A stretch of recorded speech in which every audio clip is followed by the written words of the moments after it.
Good morning, ladies and gentlemen. So, despite suffering a somewhat massive hard drive failure yesterday, which you guys noted midstream, we're back. I put a new SSD in, I got everything running kind of to the best of my ability. We'll see if it holds out. And you guys can let me know if I'm like too loud or too quiet so I can, play with my audio levels while I do this. I ran some quick tests, but I mean, nothing extensive, obviously. So, not only am I going to spend some time getting back to where we were yesterday, hopefully I should be able to move a bit quicker now that I understand what I'm doing, but also, on top of having all that in place, we can start to plan out the next step as well. And like I said, I did have some stuff that I have to work out, but it shouldn't be too bad. Some Unity function. No, I need some helper functions.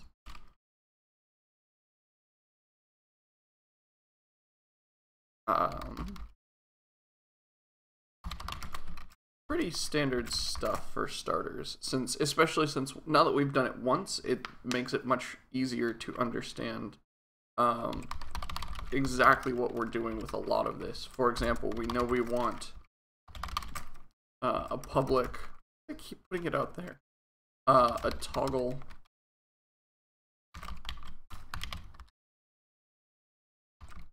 blocked state. I'm gonna have to figure out how Visual Studio wants to do this because it keeps wanting to mess with my stuff. And when I say stuff, sorry, I mean my white space. I do this, right, and I hit enter, and it's just like, nope, I don't want the white space to look like that. Sigh. Blocked. Start blocked.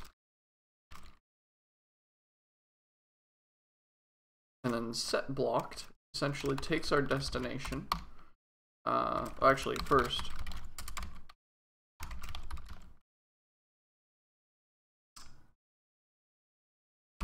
I guess I also need the direction here.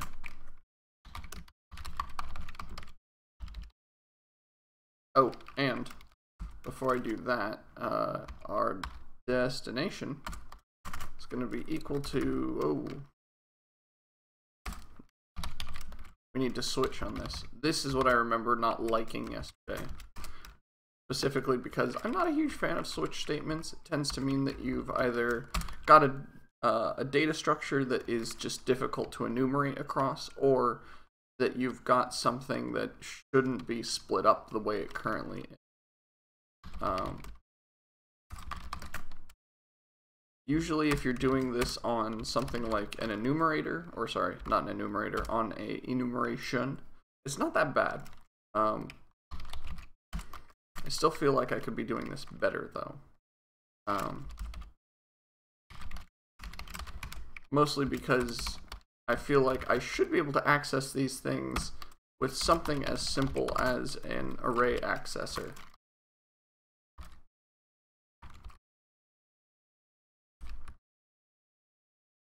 Okay, direction equals grid node dot my brain is coming up with, oh duh, the east link. There we go. Now we do north.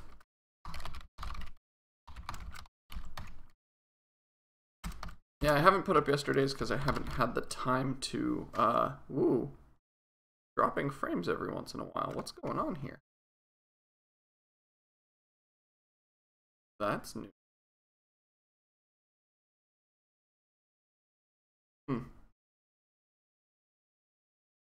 A little frightening. I'm actually tempted to turn down my bitrate slightly to make sure I stop doing that. I know it won't matter a ton to you guys because I'm not exactly playing like Rocket League or Spelunky or anything, but still, holy heck.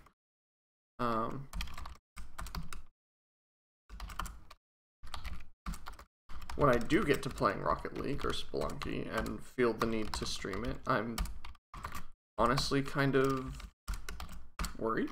Well, not really. My bitrate's still decently high. I used to play a lot of Spelunky on stream with much lower settings, so I'm not quite that worried.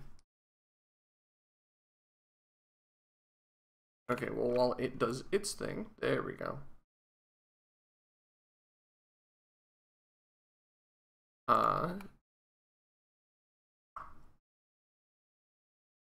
Destination. Okay, so the destination in this case,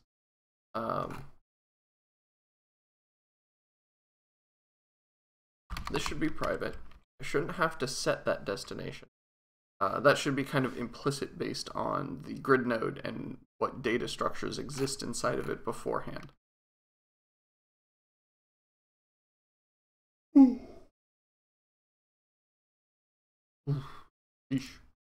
Alright, so we've got the block direction and we've got what node we know we want to set or mess with. And so all we need to do now is say, well, if we're blocked, then we need to set this to null, otherwise we set it to the destination. And you'll notice how similar each of these is going to look. And that's part of why I'm not a huge fan of how this is going. And it's kind of a bit of a red flag. Mostly because in terms of... There we go. In terms of duplicated code, this is a lot of duplicated code. And that's not how it should be in the slightest. So at some point, I think I'm going to look back into my grid node and see if I can't figure out a better way to handle that. For now, though, all that information should pop up shortly in here. Yes, I want it to start blocked. Yes, block direction actually is not north. Its block direction is the east? It's east. Okay. Cool.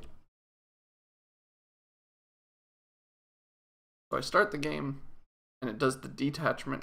Great. And then, oh, I remember what I had. Toggle blocked I had put into a context menu so I could test it.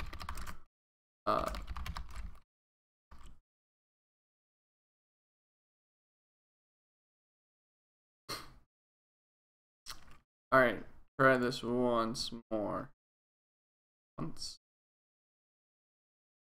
Alright, cool. There it's on. Now it's off. Now it's on. Now it's... If I can walk myself to it, I'm actually gonna hop up to my grid for a moment, turn off random encounters because that's really annoying. So I can just like walk right up to the door. Hey, door. Oop. This door looks a little short. Like it looks really short actually. That is not... I feel like I'm looking at a child's house. Longorio, just in terms of putting defaults on the Switch, there really isn't, like, if there's a default here, I'm doing something incredibly wrong. And eventually, if I hopefully swap this out to something that doesn't use switch statements, I won't really need to add the default because it shouldn't be necessary. So hopefully, my eventual goal is just to remove this switch statement altogether. Like I said, I'm not a fan of switch statements. Door, are you like really low into the ground? You are. Okay, that's part of my issue.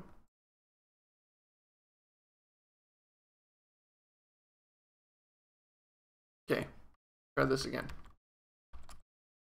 Walk, walk, walk. Better. That looks much better. I approach the door. Right now, it's blocked off. If I find my grid node that I happen to be standing on, and I tell it, well, whoop. Alright, it's right. The easier way would have been to find the party and grab the grid node I'm attached to. There's our navigation blocker. So if I toggle it, and it's now off, I can now walk inside and then walk back out. Hey. And then continue on if I wanted to. As opposed to I toggle it again and I can't walk in anymore. Cool. So we're back to kind of where we were yesterday, in terms of getting things done, and it only took me about 10 minutes. Not bad. Beer Chug asking, where did I get the art? It's very WoW-like. So the art is a style called hand-painted texturing, something that Blizzard loves to do because hand-painted textures, while a little expensive, can look absolutely gorgeous, and you can hand-tailor them to fit a certain style very easily. And so for them to do something like a handmade texture is almost simple because they have the resources to do it. And once again, they love getting that like very almost hand-painted look. They have their entire universe kind of wrapped around this idea, and it works out. Chakma is asking, do I use macros for code compression, or do I consider that bad style? Since I don't code in C++ much these days, I might not be the best person to ask, but for my previous programming stuff, I didn't tend to use macros for code compression, mostly because it tended to remove readability.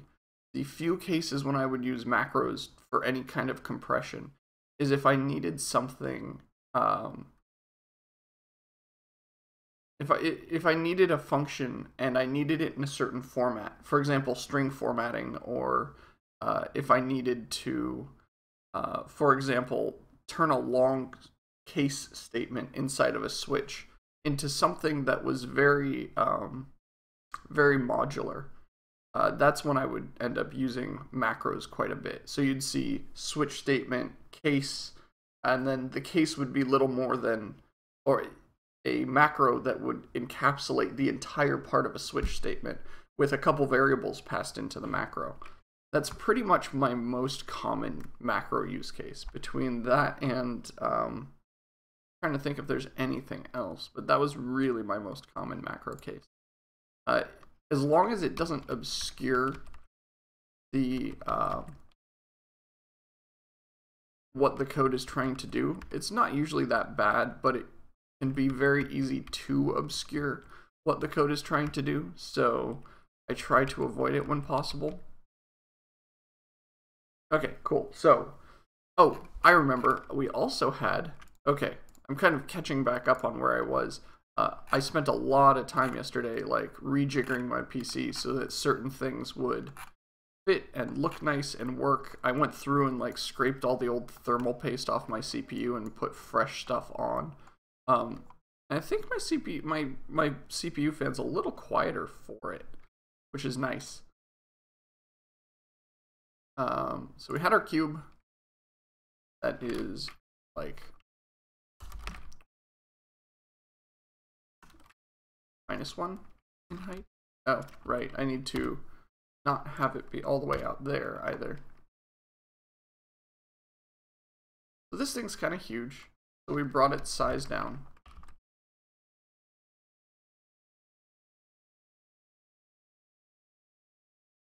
And we did pull it kind of over here-ish. That much I remember.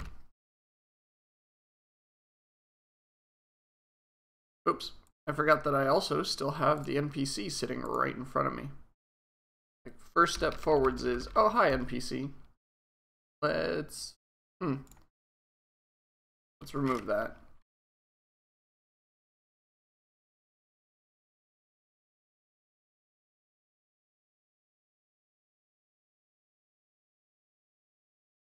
Okay, so we've got a cube. I want to attach a script to it. The script will let me handle on-click events, essentially. I'll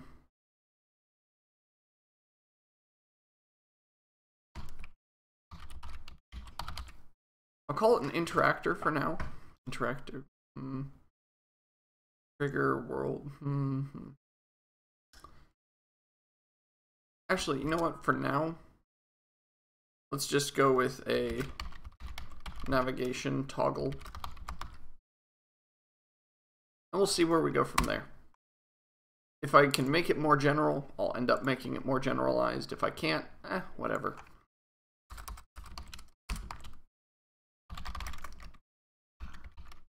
So we grab our navigation blocker. We need that. And the other thing we need to do is we need to be able to handle when somebody clicks on us. So party view click.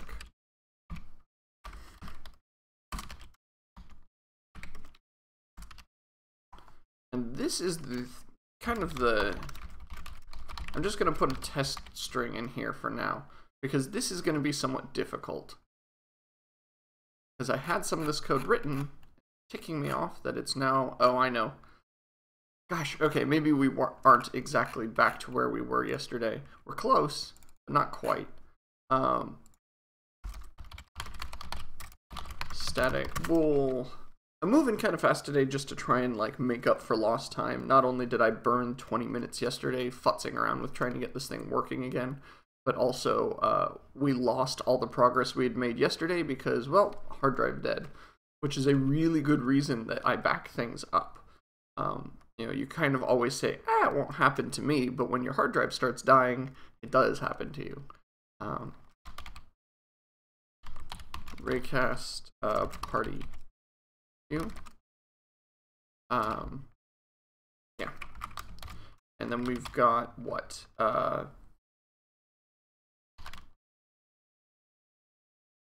We had our Raycast hit as our hit info. And I'm trying to remember anything else that was a part of this, but I don't recall anything else being a part of it. So let's just go with this. And we're going to pull that code out of the target picker, just like we did last time.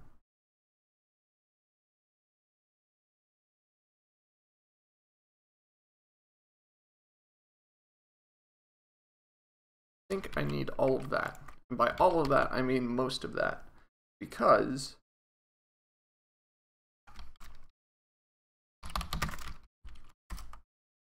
I think that's actually how it's going to work. At least for that part of the code. We can rip all this out. We then return false down here and say, hit info is new. Sure.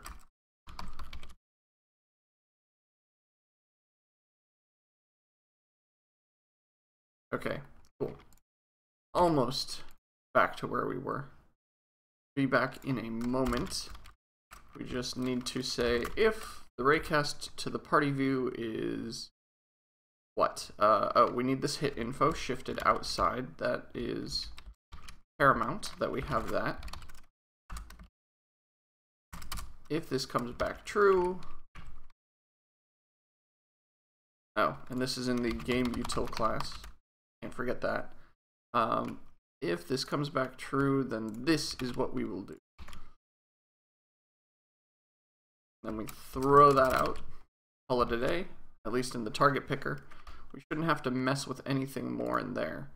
The GameUtil I think is fine. The party view, if the input is enabled, and if GameUtil dot raycast party view, oh, whoops, if, first things first, if input dot get mouse button down, there we go.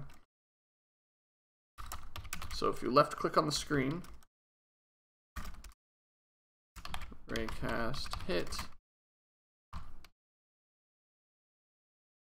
if the party view, which has a hit info attached to it,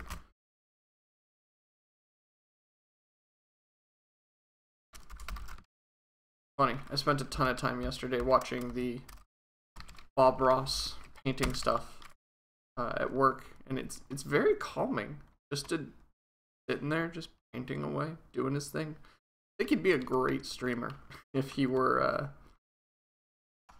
in today's day and age, painting, talking about it. I mean, he does a great job of just kind of talking, having a constant stream of consciousness while he paints, which is fantastic. It's something that it's hard to get sometimes in game dev streamers and in other creative artists. They talk about other things, but they don't talk about what they're doing. And sometimes, you know, I don't go to a leatherworker's stream to say, you know, to talk about the weather. I want to, if I'm watching a leather worker making something on stream, I'd be really interested in seeing, like, how did you tan that? What are you doing to harden the leather? How are you working it this way? Why are you doing some of the things you do? Which, granted, I think that Danish guy does a really good job of leather working. I just used that because that was the first thing that popped into my head. But, what was I doing? Oh, right. Hitinfo dot lighter dot game object dot. Actually, can I just send a message to the? Yeah, I can. Yeah, and his wording is fantastic, right? Every time he talks about painting a tree, it's not just a tree; it's an almighty tree, or a nice little tree. And then, as Chakma says, "Oh, and he's got a friend here," or yeah. He's painting a path and is like, yeah, well, we need a path to get to the fish that are in the lake. Duh, as if it were like the most obvious thing in the world, when it's like, oh, it's not really obvious, but I get where you're going with that.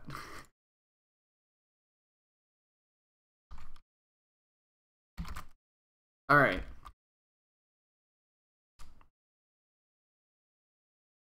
That should be pretty straightforward, right? When you click the left mouse button, we create a raycast hit information. We pass it into this raycast party view. If you happen to hit something, we then say, cool, send a message that is on party view, click. Yeah. And what that'll do is, say we have a navigation toggle attached to this object, that is going to cause our navigation toggle, which if I do actually blocker dot toggle blocked state, it'll actually turn it on and off. And I'm gonna do, I'll actually leave it at that, with one more little caveat here, blocker dot blocked.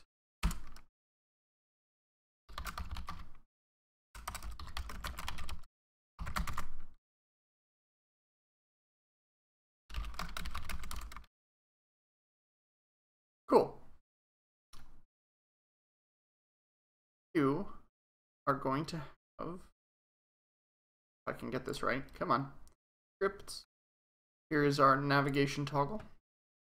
We know that, oh crap, we have to find the grid node that we had that attached to. Which is easy because for me, I know that it's attached to the last node, and therefore pretty easy to hunt down that way. Okay. I'm gonna put it at the top here.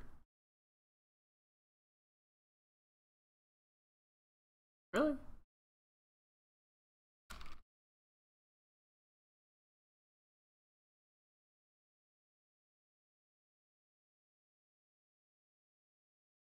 Oh, I see. Okay. And I can't drag it to it. This is gonna be an interesting one to hunt down. We're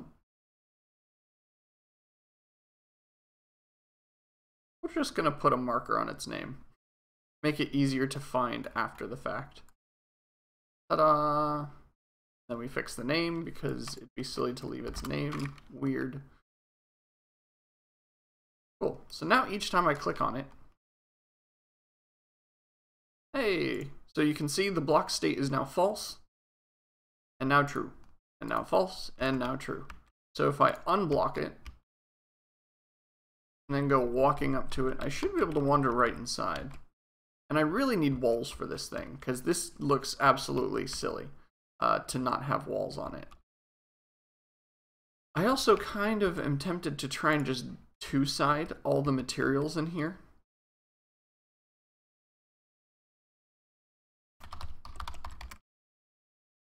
At the same time, I'm not really sure if that's the best way to go about this or not.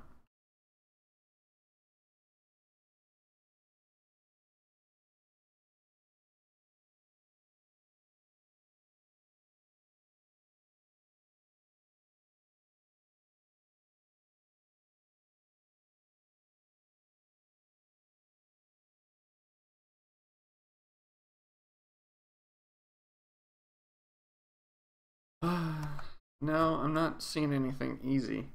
Double-sided, well, okay, no. Double-sided rendering without special shaders. Hey, can we do it without a special shader? I'd be happy if that's the case. On post-process model.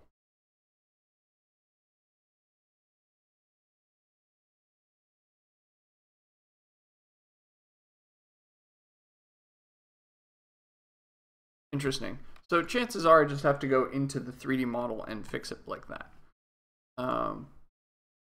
Do I want to do that now? Maybe not. We do want some kind of state to change also within that, because we don't have a lever to mess with right now. Let's add some other just usability stuff in here. So for example, put a boolean in here that says it can be used once. Oh, what? That's interesting. I've never actually seen Unity printing to the console here. I was never able to get my Visual Studio tools to work before in the previous version. That's why you never saw me debug much in the editor. Interesting. Huh. Well, that'll be useful. That'll be incredibly useful later. Blocker, let's see here.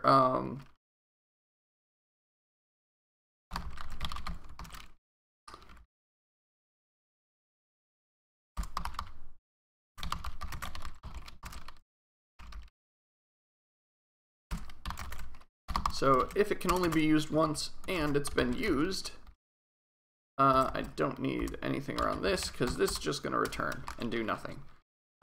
If by some weird chance this happens, used will become true. Nice. Okay, so that'll force it so that we can only use it once if we want. So we can toggle a boolean and then say, all right, well, you know, used is false. It always starts as false.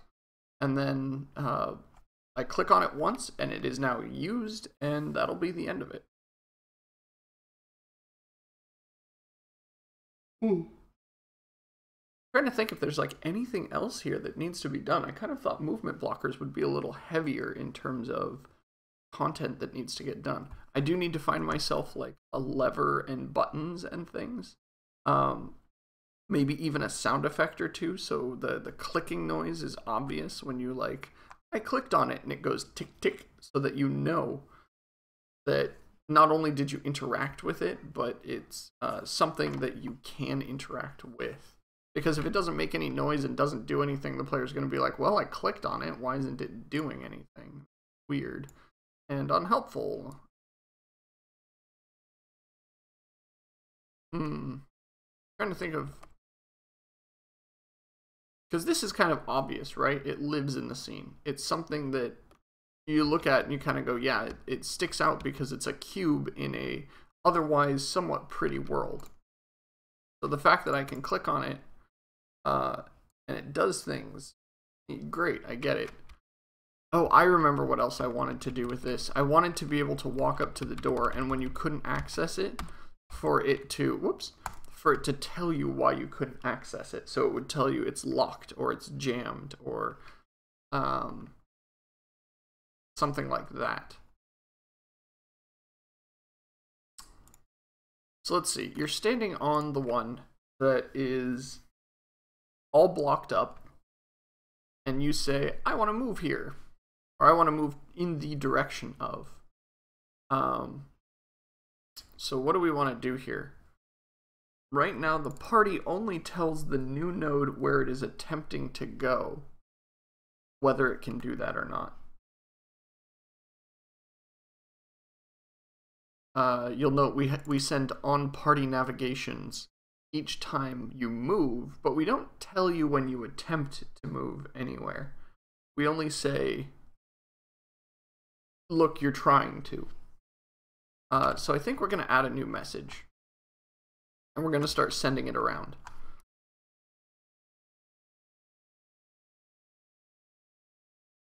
So we have on party navigation, and let's make a new one. That'll be on attempt party navigation. or on attempt navigation, because the party part is kind of implicit. No one else really is controlled to try and walk around the same way the party is. I'm actually kind of tempted to find all the parts that say on party navigation and switch them to just on navigation.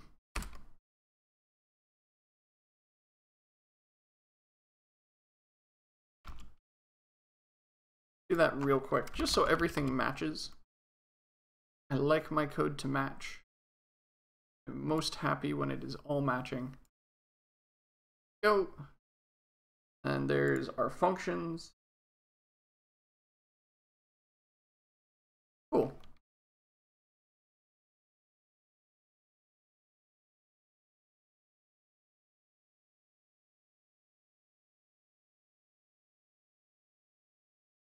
Oh, Microsoft. So goofy. Alright.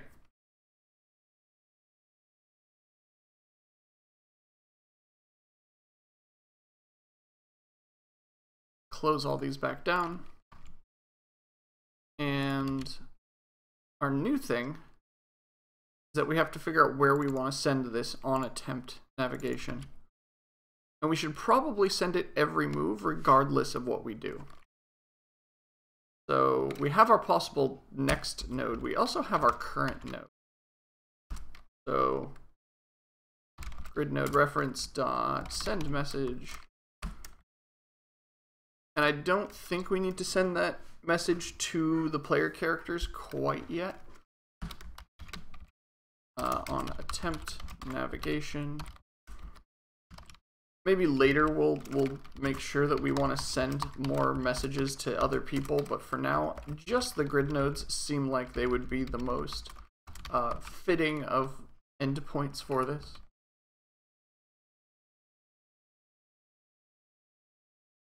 That, or I could say on navigation start and on navigation end if you ever go anywhere. Although it'd be weird to have non-matching start and ends, so I think I'm going to keep with my attempted and unattempted. So, okay, the navigation blocker says, hey, you've attempted to navigate somewhere. Let's do a few things. Specifically, we are going to call this, what? It's probably going to be something along the lines of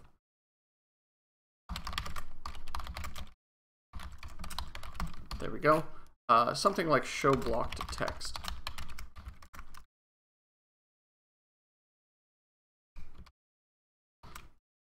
And this is going to be a coroutine.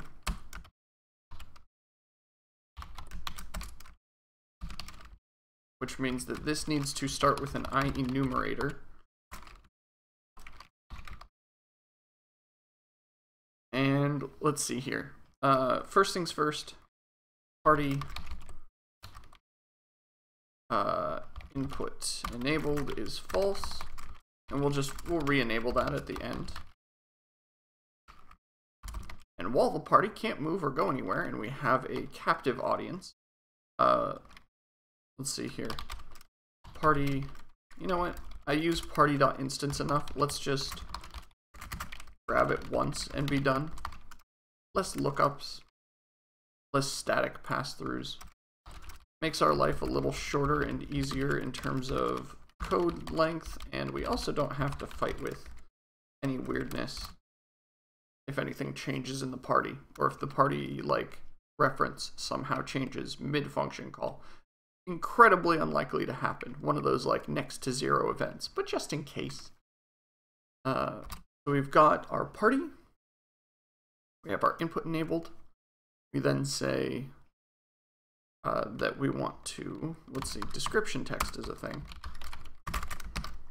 And obviously, I think this should only happen if we're blocked.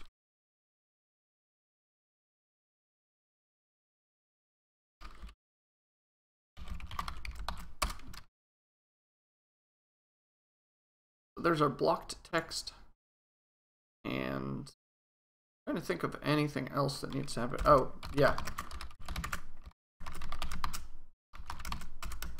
Let's wait a couple seconds so people have time to read the text.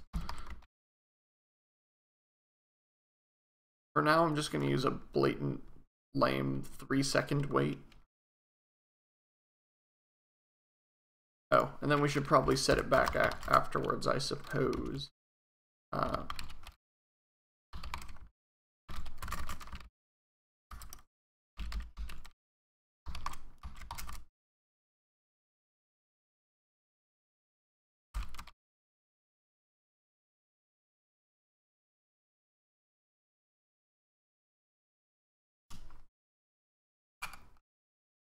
And Unity Engine.ui is on the list of things we use. Okay, what are you complaining about? The field instance is never used. Okay, so I can do that. I mean, if nothing complains, I don't mind removing unused variables. Seems kind of silly, because that was a plugin, not something I wrote.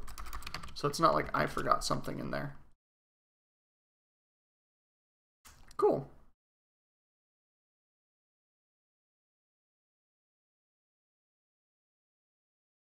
Go to the grid node that has the script on it now. We'll see that the blocked text is, we'll just put in like locked, right? The most like straightforward thing. If I walk up to it without messing with it, hey, it's locked. And then it takes away control for a little bit, and then it gives it back. Oh. Also, when I'm leaving the node, if it's blocked, it's triggering, because we're not checking direction correctly. This should be if blocked and the party is facing that direction. And the direction facing equals the block direction. Whoopsies. That's all fixed, though. Always good to catch bugs nice and early, kind of get them out of the way. Once we've got them ripped out, they won't bother us again. So, okay. It says it's locked there. If I'm not facing the door, though, I can walk away from it. I can walk up to it. Okay.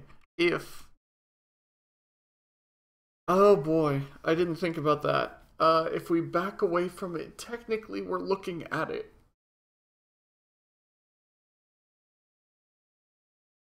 Kind of tempted to put a direction moved on this thing.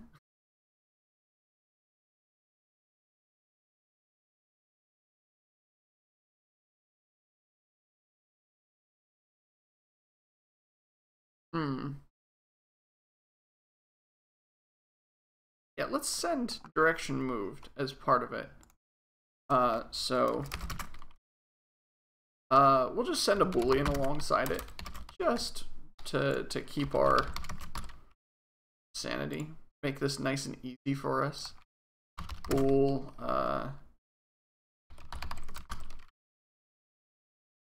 so if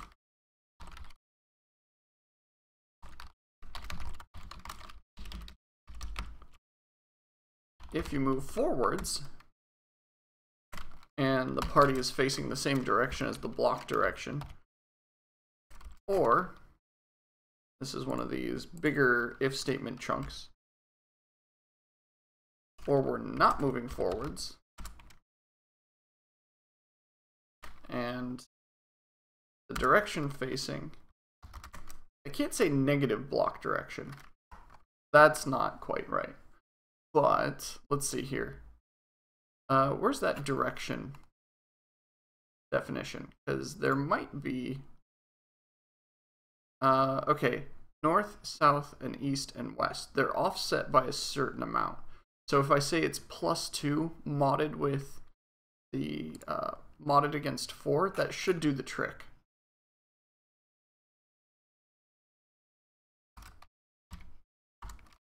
So. Oh, this is going to get a little messy, isn't it?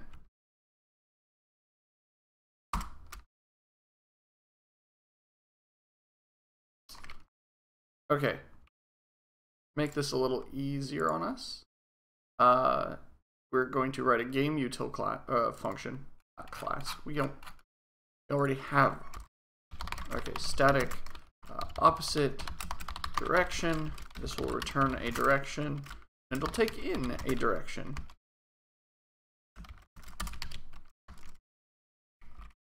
And what we are going to return is a little bit of math. So d plus 2 modded against 4. Now it's going to complain, but not for the reasons I think it is.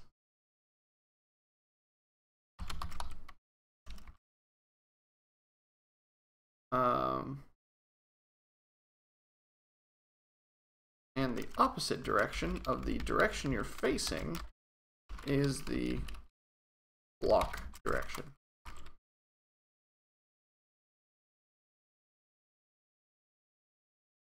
Now this is a mess, so I'm going to shift this one to the next line.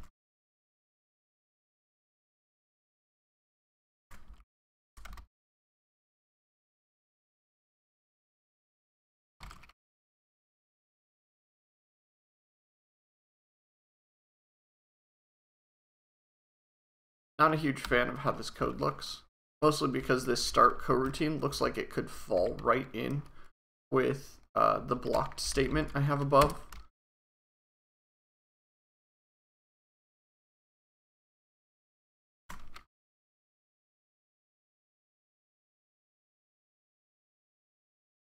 That looks a little bit better, but it's still, this just looks really messy now.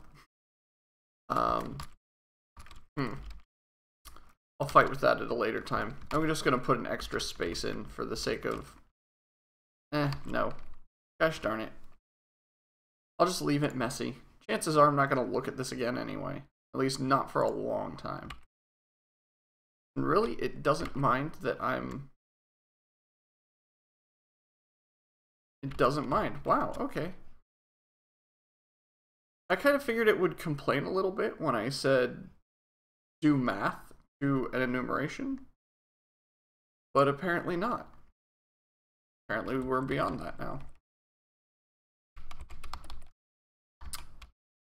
Okay, there's our locked. I can walk away from it. I can back into it. Oh, that's interesting. When I back into it, it's not triggering. I am sending this correctly, aren't I? Unattempted navigation. When I return false, I say you didn't go forwards, and your the opposite direction of the way you're facing is equal to your block direction.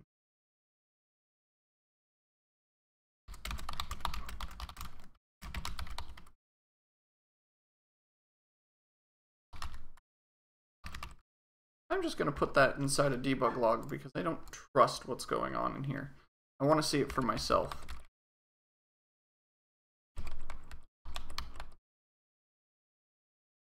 Okay. So there's west, which is correct. That's 5. That is definitely not right. And I know what's wrong. Order of operations is trying to pull one over on us. So it should be, if I look at this and do left to right, it's d plus 2, and then we mod that against 4. What's actually happening is it's going 2 mod 4, add d to it, or add 2 to it.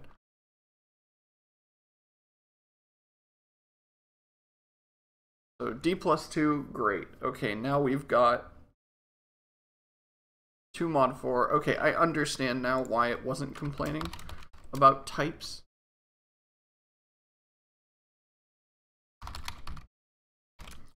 There's all our type coercion. That will make this happy.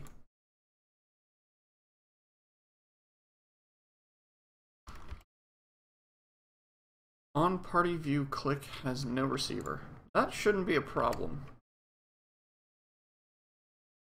Really shouldn't. And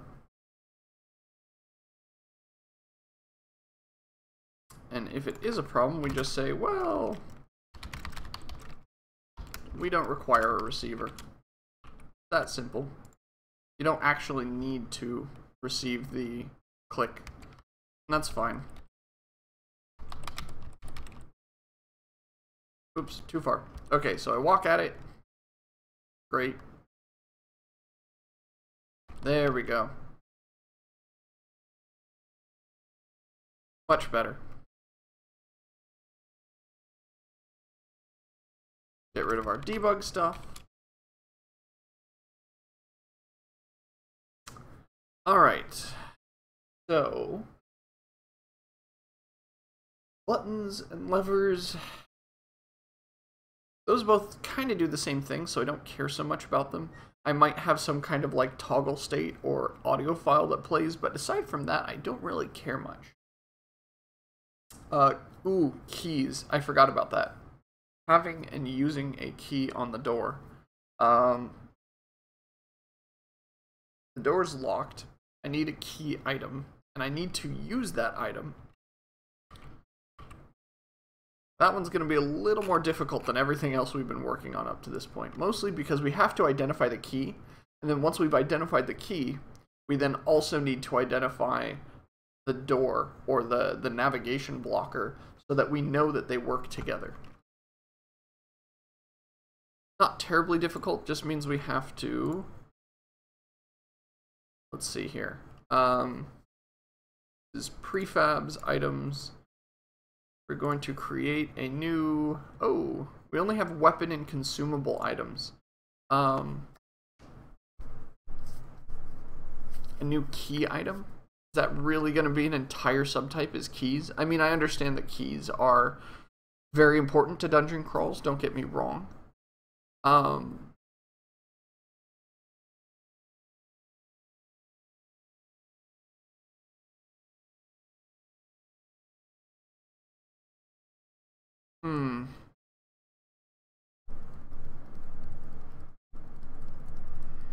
mean, this is, in some way, it's a consumable effect, but it doesn't have the same consumable effect as something else in the scene. So let's start in on this, and we'll see how far we get. But essentially the idea here is, yeah, here's our item scripts. We're gonna make a new one. Lockable items, unlockable items, trying to think of like,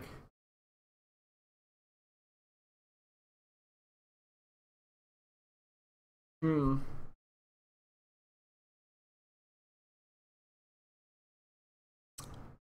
guess I could just call it a key item. And just know that keys are associated with locks. It's English, guys. It makes some sense. Get rid of that spam that's sitting in chat. I know I'm not the fastest thing in the world, but holy heck is it getting bad. Miscellaneous item. Yeah, miscellaneous is unfortunately a little too vague. I want to remember that this is something that is essentially for locked objects, whether that's a chest or a door or a whatever. I still want to remember that that's what its use is. So we know it's an inventory item. Has to be, otherwise some of this doesn't fly. And we have, really, Microsoft, what do you want now? No, don't. Okay, I need to figure out how to turn that off, because that's going to get annoying real fast. It keeps suggesting I do things, and I'm just not a fan of the things it's suggesting. Either it needs to suggest better, or stop suggesting things. I'll take either, honestly. Here we will put in, we'll call this a key code. At least until I can think of something better. Either that, or we can have... So the dangers of using a string for a key code is that your string is going to be...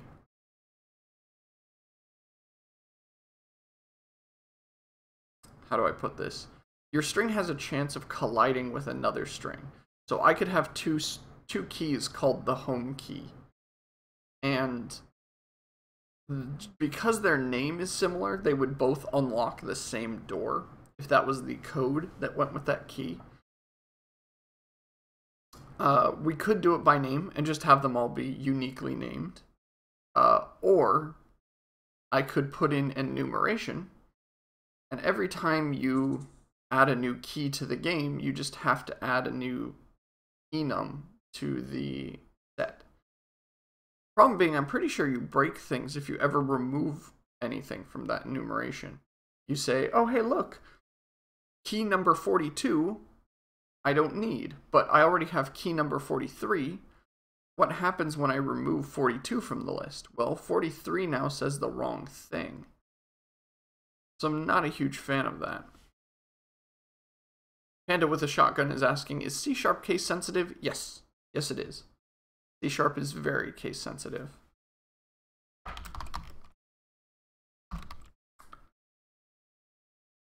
think I'm just going to go with strings for now.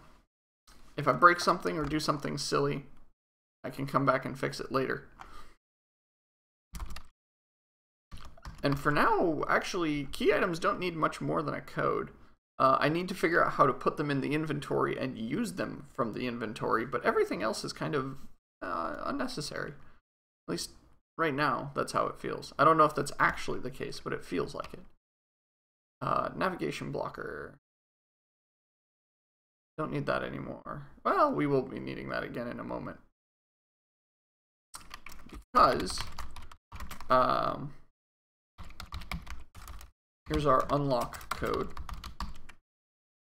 And actually, that's what I'm going to put into the key item, is the unlock code. Just so that the two match in variable names, so I can kind of say, oh yeah, if one equals the other, yeah, you should unlock it. I'm Chilyi asking, how long did it take me to learn C# this well? I've been using C# for a long time. And I hate to say it, but I haven't really stopped learning. There's still a lot of things that are either unknown or new to me with Unity or with C#. Now, honestly, I got good probably after a year or two of coding it. I spent a lot of time during university working on C# and XNA, so obviously all the information that I know doesn't all apply to this, because while the C# in Unity is very similar to the C# in XNA, there's a lot of function calls and engine calls specifically that don't match. But in terms of straight C# fundamentals, it probably took me a couple years to at least understand exactly what I needed to know to wrap my head around C#. Obviously, you pick up the bulk of it up front, and then you keep learning little bits along the way. Up until recently, I didn't know that C# had a null coalescing operator. Something that, like, I've been using the language for years, and I didn't know it had a null coalescing operator. So that kind of blew my mind at some point.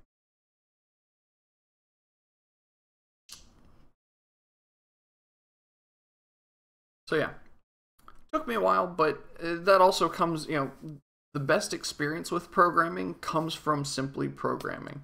The more time you spend doing it, the better you're going to get. It's like any other craft. You know, programming can be a bit of an art sometimes, and so when you spend a lot of time doing it, it helps, and it definitely shows. You'll note that people who are fresh out of college, there's kind of two categories I put them into. You have the people who have completed college, and you have the people who have completed college with a portfolio of projects. The people who have the portfolio because they've been working on things, their skills tend to be a lot more refined than those who simply went through college, did the assignments, and that's about it. So, yep.